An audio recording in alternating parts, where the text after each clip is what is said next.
You're about to make the most important decision of your life. Your heart is racing, your hands are sweating, and your mind is racing with unanswered questions.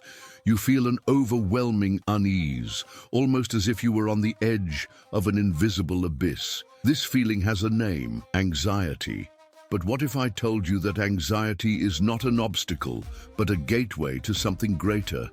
Most people believe that anxiety is just a problem, something that needs to be eliminated at all costs. But the truth is that without it, some of humanity's greatest achievements would never have happened. Nikola Tesla, one of the greatest inventors in history, was known for his restless mind and his almost compulsive obsession with his ideas. Albert Einstein recounted countless times how his most anxious moments were followed by his greatest insights. Even artists like Vincent van Gogh and Frida Kahlo turned their existential angst into immortal works. What did all these brilliant minds have in common? They understood that anxiety can be a creative force, not a prison. But what does this have to do with you? What does it mean for your life? The answer may lie in the philosophy of a man who lived over 200 years ago, Søren Kierkegaard. For him, anxiety was not a sign of weakness, but a call to greatness. He believed that fear of the unknown was actually a sign that we were about to evolve. As he himself wrote, "Anxiety is the vertigo of freedom." But what exactly does that mean? Think about it for a moment. Whenever we are faced with an important choice, we face an internal dilemma. Do we stay where we are, in the comfort of the known, or do we take a leap in the dark towards the unknown? This leap in the dark is what Kierkegaard called a leap of faith. Now here's something curious. Modern neuroscience studies confirm what Kierkegaard suggested centuries ago. Scientists at Stanford University have discovered that anxiety is directly linked to the activation of the prefrontal cortex, the part of the brain responsible for decision-making and creativity. In other words, when we feel anxious, our brain is preparing us to act, not to retreat. So why do we still see anxiety as an enemy? The problem is not anxiety itself, but how we react to it. Some paralyze themselves in the face of fear, while others use it as fuel to grow. And that's exactly what we're going to explore in this video: how to turn anxiety into a springboard for your next big breakthrough. If you could go back in time and look at some of the most brilliant minds in history, you'd notice something curious. Many of them not only experienced anxiety, but used it as an impetus for their greatest achievements. But how can anxiety be a driving force rather than a roadblock? To answer that, let's look at a concrete example. In 1962, a young scientist called Thomas Kuhn published a book that would change the way we understand science forever: The Structure of Scientific Revolutions. In this book, he argues that great advances in science happen not in a linear fashion, but through moments of crisis and uncertainty, just as happens in our lives when we face something unknown. Now, bring this down to the individual level. Every time you feel anxious about an important choice, your brain is essentially undergoing a personal revolution. It is reconfiguring its neural pathways, looking for new answers and creating possibilities that didn't exist before. According to a study published in 2018 in the Journal of Neuroscience, anxiety activates multiple areas of the brain, including the prefrontal cortex and the amygdala, which are responsible for critical thinking and decision-making.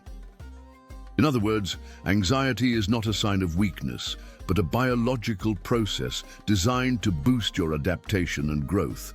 But we don't need to go that far back in history to understand this concept. Take high-performance athletes, for example. In 2008, before the Beijing Olympics, Michael Phelps revealed in interviews that he felt an extreme level of anxiety before his races. But instead of fighting it, he learned to channel this energy into improving his performance. Sports psychologists call this phenomenon facilitative anxiety, when the tension we feel helps us focus and achieve a high-performance state of mind. And this idea doesn't just apply to athletes. In the business world, great entrepreneurs often report that their most important decisions were made in moments of great anxiety. Elon Musk, for example, mentioned in an interview that he almost collapsed when he invested everything he had in launching SpaceX and Tesla. If the rockets failed or Tesla didn't take off, he would lose everything. The anxiety he felt at that moment didn't make him give up. On the contrary, it made him find solutions he might never have considered in a comfortable situation. But what does this mean for you? It means that your anxiety isn't a block. It's a sign that you're in uncharted territory, about to evolve.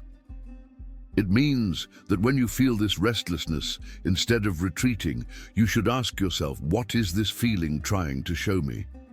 Where is it leading me? After all, if all the great transformations in history have been preceded by moments of uncertainty and discomfort, perhaps your anxiety is not the end, but the beginning of something extraordinary. What does it mean to be authentic? Is there a true self waiting to be discovered? Or is authenticity something we build up over the course of our lives? These are questions that philosophers and scientists have been debating for centuries, and the answer may be deeper than it seems. For Kierkegaard, authenticity was not simply about being who we are at the moment, but about becoming the highest version of ourselves.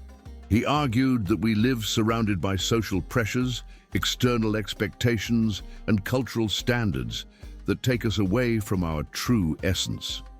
This creates an internal dilemma. Live a superficial and comfortable life, or dive into the uncertainty of self-realization.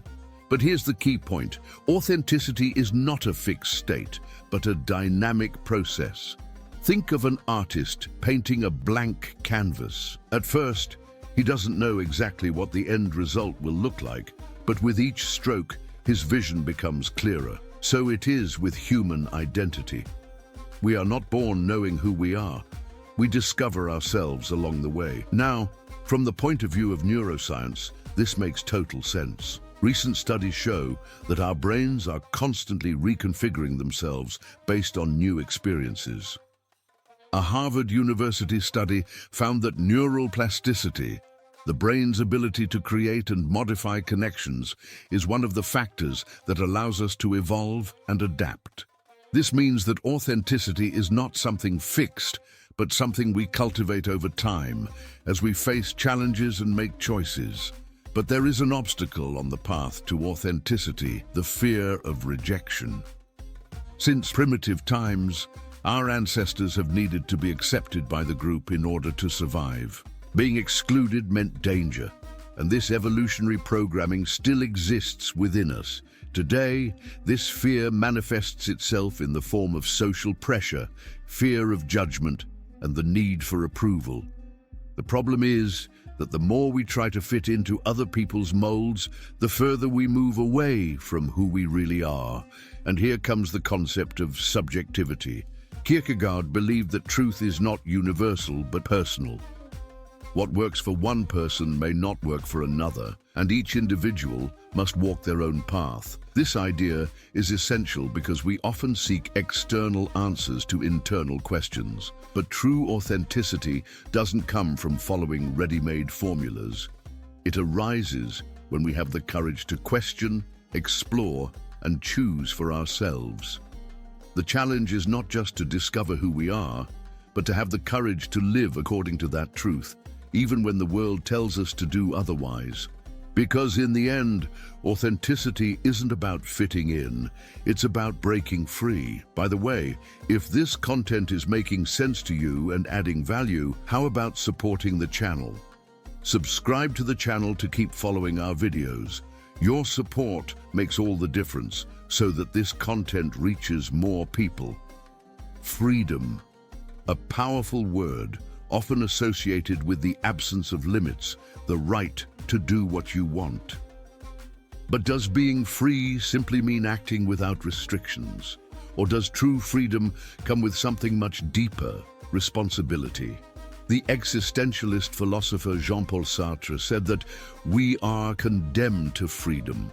It sounds like a paradox. But what he meant was that once we become aware of our autonomy, we can no longer escape responsibility for our choices. Unlike animals, which only follow instincts, or machines which work on the basis of programming, we human beings have the ability and the burden to decide who we want to be and how we want to live. But here's a detail that many people overlook. Freedom without responsibility isn't freedom, it's chaos. Imagine someone who decides to drop everything to travel the world. On the surface, this seems like an act of pure freedom. But if that person doesn't plan, doesn't take on the consequences of their decision, their experience can quickly turn into a problem. Real freedom lies not only in choosing, but in sustaining that choice with awareness and maturity. This brings us to an essential question. How willing are we to take responsibility for our lives? It's often easier to blame fate, circumstances, or other people for the challenges we face. But this mentality makes us prisoners of a cycle of victimization. Modern psychology reinforces this idea. Studies on the so-called locus of control, a concept developed by psychologist Julian Rotter in the 1950s, show that people who believe they have control over their lives and are not just victims of chance are more resilient, more successful, and experience more personal satisfaction. In other words, those who see responsibility as part of freedom become the protagonists of their own story. Now think of the great figures who have transformed the world. Nelson Mandela spent 27 years in prison, but he never lost his belief in freedom. When he finally got out, instead of seeking revenge, he chose the path of reconciliation, taking responsibility for the future of his nation. This is a living example of how freedom and responsibility go hand in hand.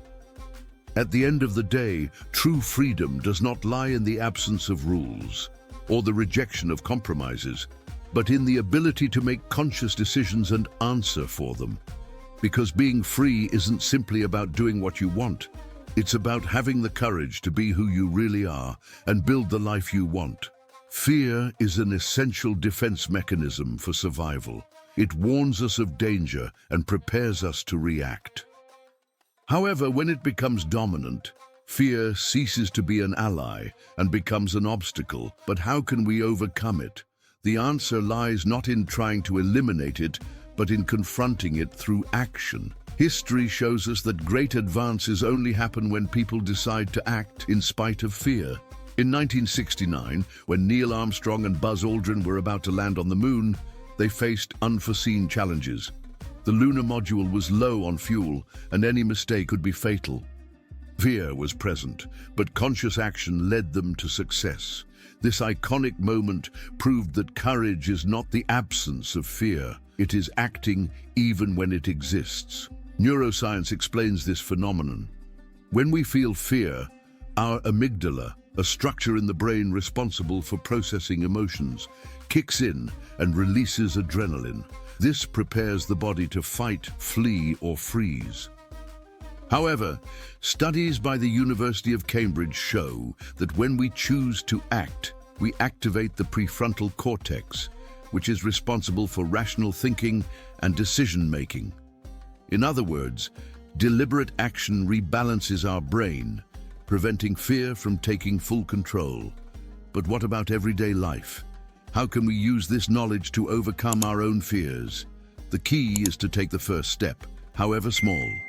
Psychologists call this the progressive exposure technique. When we gradually face what we fear, our brain adapts and the fear response decreases. This was proven in a study by the University of California, which analyzed how people who suffered from extreme anxiety managed to transform it into confidence by exposing themselves little by little to the situations they feared. Great leaders have also applied this mentality. Martin Luther King Jr., when he led the civil rights movement in the United States, knew that every speech, every peaceful protest represented a risk. But he didn't wait for the fear to disappear. He went ahead, turning insecurity into real impact. So overcoming fear doesn't come from avoiding challenges, but from embracing action as a tool for transformation. Fear can be a sign that something important is ahead of us. So the next time you feel this emotion, ask yourself, is this fear paralyzing me or showing me a path I need to follow? In the end, it all comes down to a choice. Are you going to let fear, anxiety, and doubt control your life? Or are you going to take charge? The truth is that no one is ever 100% ready. No successful person began their journey without fear, uncertainty, or difficulties. But the difference between those who achieve something extraordinary and those who remain stuck in the same place is the decision to act. If you look back in 5 years' time and realize that nothing has changed, how will you feel? This thought can be uncomfortable, but it is precisely this discomfort that can push you to take action now. You don't need a perfect solution. You don't need to know every detail along the way. You just need to take the first step. And here's a fact: no one is going to do it for you. You can find motivation, inspiration, and even support, but in the end, the responsibility for your life is yours. Think about everything we've talked about. Anxiety can be fuel for growth. Authenticity is built over time. Freedom and responsibility go hand in hand, and fear only loses strength when faced. Now, the only question that remains is, what are you going to do with this knowledge? Life doesn't wait. Opportunities come and go. The people who are around you today may not be tomorrow. The time you spend paralyzed by fear or doubt is time wasted. So why not start now? If there's a project, a dream, or a change you want to make, now is the time. Do something, however small. Send that message, start that conversation, begin that plan.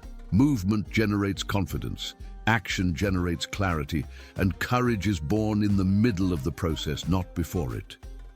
In the end, you can keep waiting for the perfect moment, or you can decide that the perfect moment is now. Now is up to you. If this content made sense, don't stop here. Leave a like, subscribe to the channel, and turn on notifications so you don't miss any content. Now watch this next video where I show you another essential step to change your reality. See you there.